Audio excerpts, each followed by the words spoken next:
Ahmedabad police વિભાગમાં પારદર્શિતા લાવવા પ્રમાણ પ્રણાલીનો પ્રારંભ. ડિજિટલ હાજરી અને ફરજ વ્યવસ્થાપન હવે થશે હાઈટેક.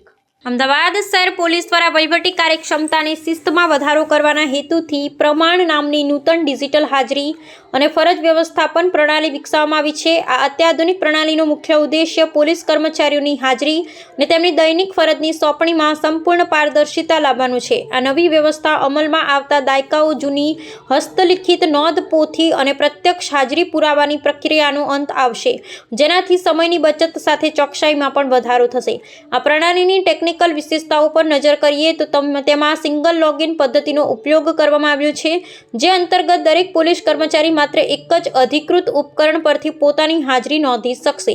એકથી વધુ ઉપકરણો દ્વારા લોગિન કરવાની સુવિધા પર સંપૂર્ણ પ્રતિબંધ મૂકવામાં આવ્યો છે. વધુમાં એપ્લિકેશનમાં કૃત્રિમ અથવા બનાવટી ભૌગોલિક સ્થાન ફેક જીપીએસ દર્શાવતી પદ્ધતિ સામે સખત સુરક્ષા કવચ રાખવામાં આવ્યું છે. વાસ્તવિક સમયના ભૌગોલિક સ્થાન ચકાસણી દ્વારા કર્મચારી નિર્ધારિત ફરજ સ્થળ પર હાજર છે તેની ખાતરી થયા બાદ જ હાજરી સ્વીકારવામાં આવશે.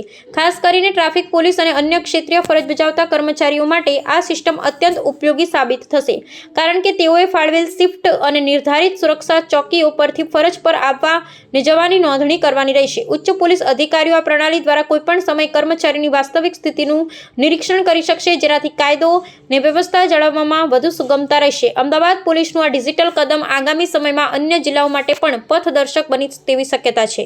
આજે આપણે ટ્રાફિકને લાગતા એક સોફ્ટવેર એપ્લિકેશન લોન્ચ કરી રહ્યા છીએ, જેનું નામ છે પ્રમાણ. એટલે police roll call and management system. એટલે અત્યારે જે પોલીસના જે ડ્યુટી ડિસ્ટ્રીબ્યુશન છે, જે ડ્યુટી માટે પોલીસ કર્મચારીઓ જાય છે, સવારે 7 વાગ્યાથી 3 વાગે અને 3 વાગ્યાથી 11 વાગે, એક મોટા ભાગે 2 શિફ્ટમાં હોય છે, અમુક જગ્યાએ 3 શિફ્ટમાં પણ છે. આજે 7 વાગે ઘરેથી ડ્યુટી ઉપર જાય અને પછી 3 વાગે પરત નીકળી જવાના. આ સિસ્ટમને મોનિટર કરવામાં થોડી તકલીફ પડતી હતી. એટલે હવે જ્યારે કોઈ પોલીસ કર્મચારી આપણા ડ્યુટી પોઈન્ટ ઉપર જશે તો આ પહોંચ્યા પછી પોતાના મોબાઈલમાં આ એપ મારફતે એ આપણા પંચિન કરશે. એની જે લાઈવ લોકેશન ગૂગલની છે એ સર્વરમાં જશે. એવી જ રીતે જ્યારે ડ્યુટી પૂર્ણ કર્યા પછી એ આપણા લોગ આઉટ કરશે અને એની લોકેશન સર્વરમાં જશે. એનાથી એના જે 8 કલાક ડ્યુટી કરવાની છે એના આપણે કહી શકાય કે આપણે મોનિટર સ્ટ્રોંગલી કરી શકીએ. એવી રીતે એને આ એપ્લિકેશનમાં એને રજા જોઈએ તો રજા પણ એપ્લાય કરી શકે. નેક્સ્ટ દિવસે એની ક્યાં ડ્યુટી છે એ પણ ડ્યુટી એ જોઈ શકશે. તો ટૂંકમાં આ છે કે એનાથી ટ્રાફિક પોલીસના જે કર્મચારીઓ છે એના ડ્યુટી બરાબર કરે છે, એના સારી રીતે સુપરવિઝન થઈ શકશે.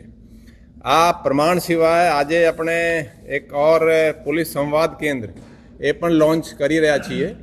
આ પોલીસ કમિશનર ઓફિસમાં જે રીતે આપણે સોશિયલ મીડિયાના સેલ છે જે કાફી કાર્યરત છે. ગુજરાતમાં ફર્સ્ટ ટાઈમ જે આપણે સોશિયલ મીડિયા સેલ જે રેસ્પોન્સ કરવા શરૂ કર્યા એ અહીંયાથી જ આપણે શરૂ કરવામાં આવેલા હતા.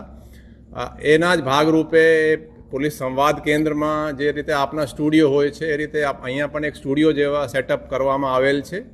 આ સેટઅપમાં પોલીસના કોઈ આપણે ઇન્ટરવ્યૂ લેવું હોય, પોલીસે સામેથી જ કોઈ સ્પીચ આપવું હોય, કંઈ બતાવવું હોય, એ બધી વ્યવસ્થાઓ આમાં છે. એમાં ટેલિપ્રોમ્પ્ટરની પણ વ્યવસ્થા છે.